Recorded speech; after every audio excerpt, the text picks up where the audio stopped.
watching Sunday Sound Off with Mick Schaefer. Well, back in the house for Sunday Sound Off, Mick Schaefer is actually somewhere out of the country right now. But we still have an all-star panel, as usual, making his first appearance on the big show, co-host of The Drive on 16 Sports Radio.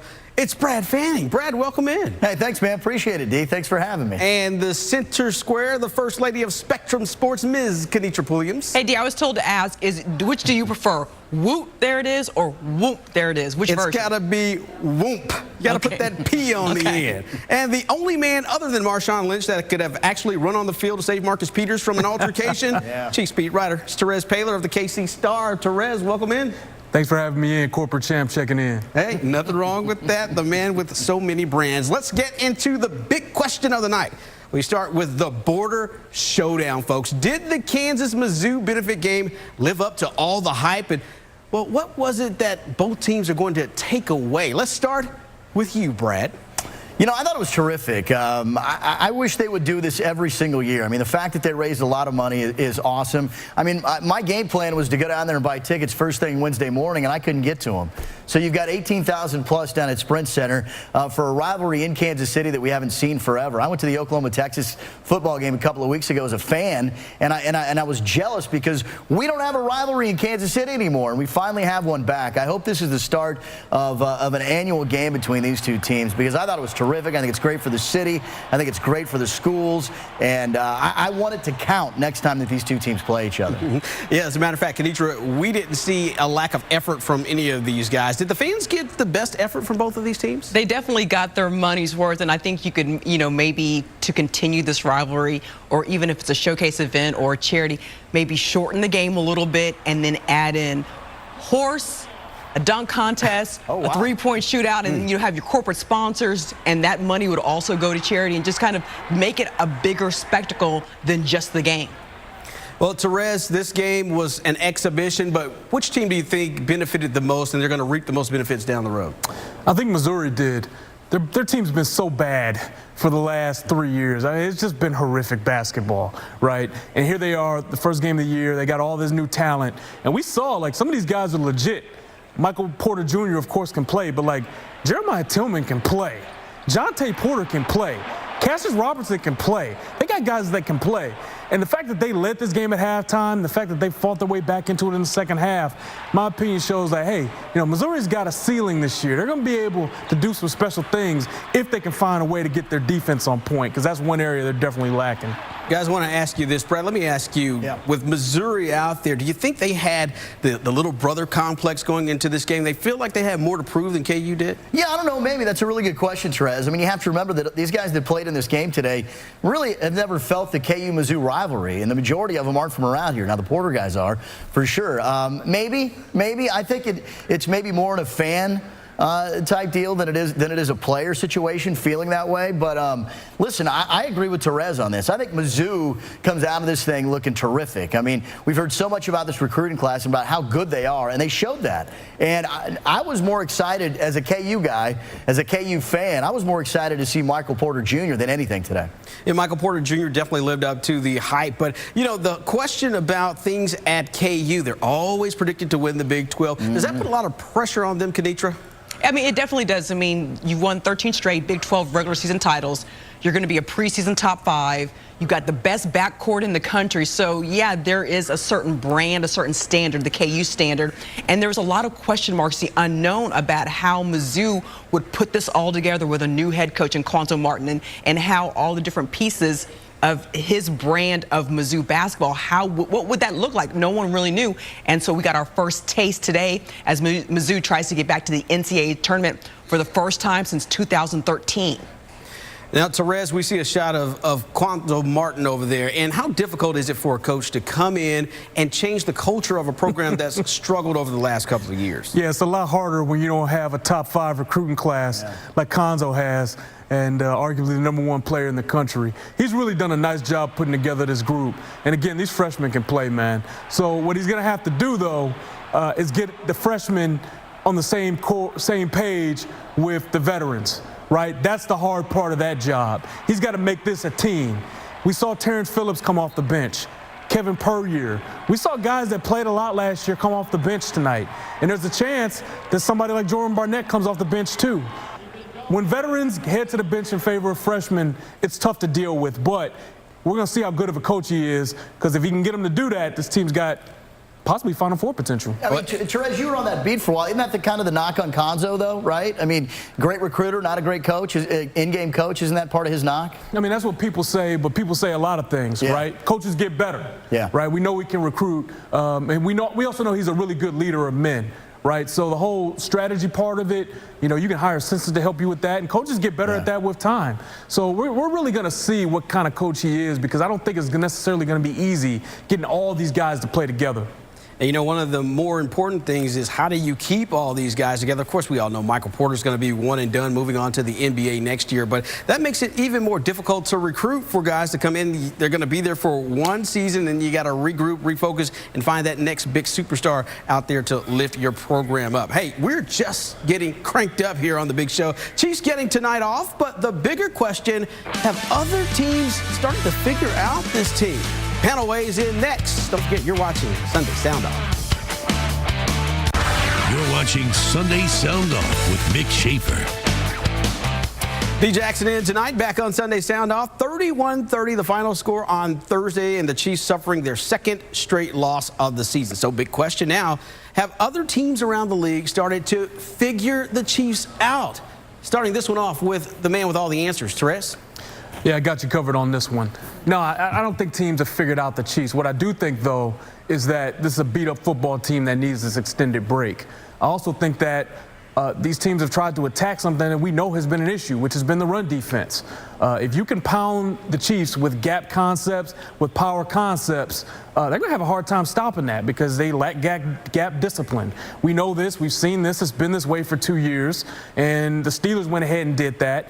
And on Thursday night, the Raiders didn't really do that. They just started throwing the ball around.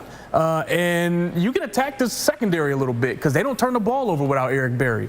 The only one you're really worried about getting an interception right now is Marcus Peters. Teams are throwing at Terrence Mitchell. They're throwing at Phillip Gaines. They're throwing at all these guys. They missed the playmaking ability of Eric Berry. But the good news is that Andy Reid typically finds a way to fix things. He typically finds a way. You can have an issue for a couple weeks, but he never really has the issue for 3.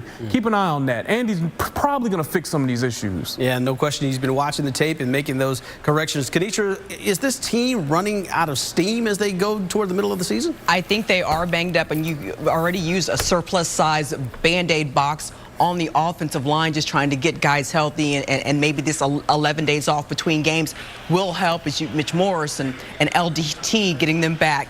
You know, but like as Terez said, the secondary, you can't overestimate what Eric Berry means, his presence in that secondary. And without him, I think there's an identity crisis in that secondary for the Chiefs. And teams aren't going to throw to Marcus Peters' side of the field. So, you know, everybody else, be ready. Like, why on the last drive for the Raiders game, why are they looking at Derek Carr in the back? He's not going to run the ball in. Defend the goal line, defend Crabtree, and we wouldn't have this issue.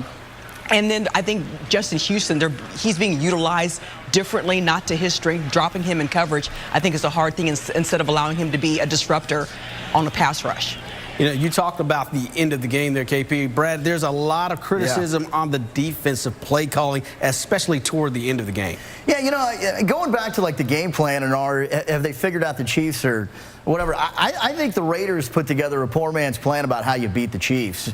You know, going into that game, I mean, the Raiders had thrown the ball down the field, I think 12 times, the least amount of any team in the NFL, and then they just started throwing it all over the yard. You know, I'm with Terez on this, because, I mean, I think this team is tired. I think it's beat up. And to Kennetra's point a little bit, I thought maybe the Houston-Texas game was going to be the game where they really missed Eric Berry. I was wrong about that. It was the Steeler game. It was the Raider game. I mean, without having Eric Berry in that secondary, they couldn't defend the run against the Steelers, and they couldn't defend the pass against the Raiders.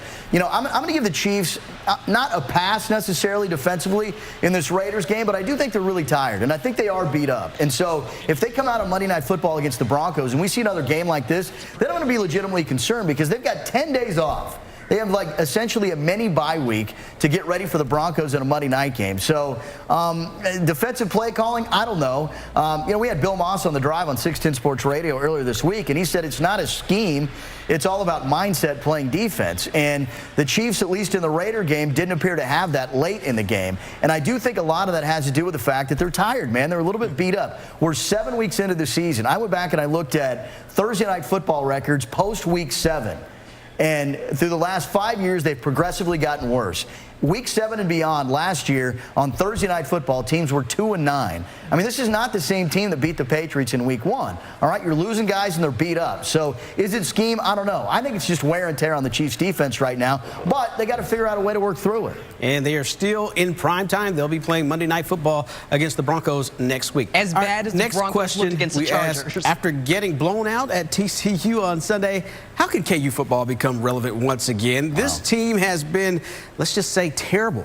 In the middle, Kennetra, you've been around this team for a long time. What needs to change at KU for this team to get back in the primetime spotlight? I mean, there are a lot of changes that need to happen. I mean, when David Beatty took over the program, KU was at such a disadvantage numbers-wise. So it wasn't like he was trying to build. He was just trying to play catch-up to get the number of bodies available to be able to practice and to field a game plan. And yes, it's tough being shut out in consecutive weeks in conference games, and especially considering that they had played TCU so close over the past 5 years, and so no one was really expecting the blowout that happened. Kenny Hill, totally different quarterback than he was last year, inconsistent, and so it was tough. But much like the Chiefs, KU's offensive line is all kinds of beat up. You're shifting right tackles to left tackles and left tackles to center, and you're going through different centers every single game, and that's the person responsible for making the calls on the line. And so when you have a different voice and the different timing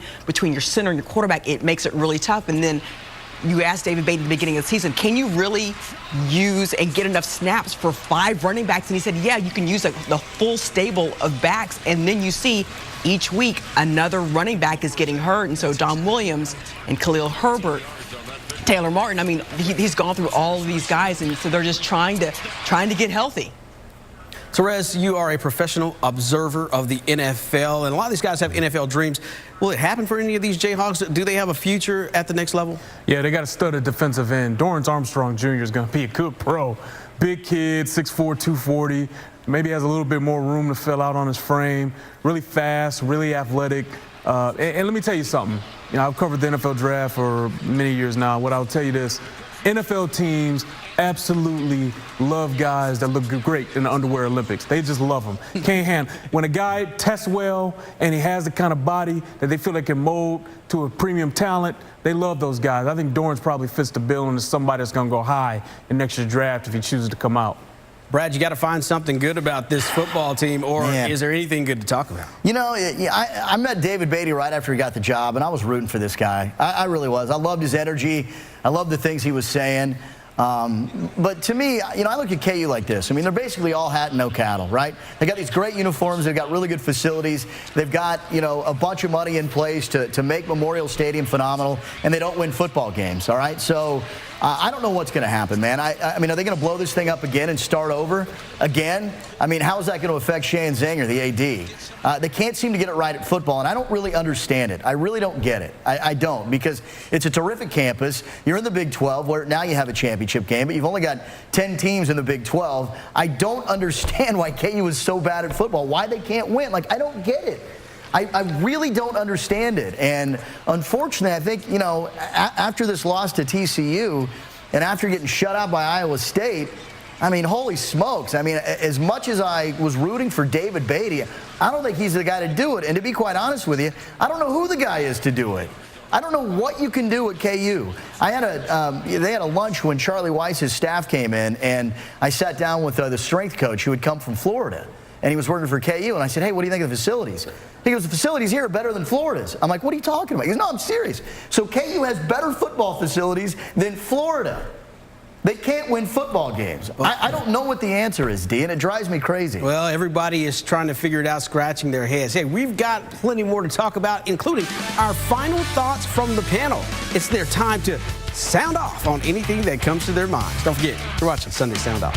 This week we're Final stretch here on Sunday Sound Off, where the panel gets to talk about anything on their minds. I will start it off with a special shout out to Dayton Moore, general manager of the Kansas City Royals. Dayton told us this week that he is going to take his staff to Martin Luther King's home, the center in Atlanta, to give them a little taste of diversity, let them know how other people live and how to accept other cultures and things of that nature. Hats off to Dayton Moore. I thought that was really cool. Going to start with Terez, Paylor, what's on your mind? Let's go right to left. I like hearing that about Dayton, but I'm actually going to stay with the news of the day, which is Kansas and Missouri. You know what's better than Kansas and Missouri at the Sprint Center? Kansas versus Missouri in either Lawrence or Columbia, okay? I've covered Rose Bowls. I've covered Super Bowls. And to this day, in my 11-year journalism career, the best event I've ever covered was Missouri at Kansas in the final showdown in Lawrence. It's a shame that that game is gone. They need to bring it back. It's a travesty for Kansas City sports fans. People need to get over themselves, bring that game back. It's best for the area, it's best for sports fans. All right, Kennetra.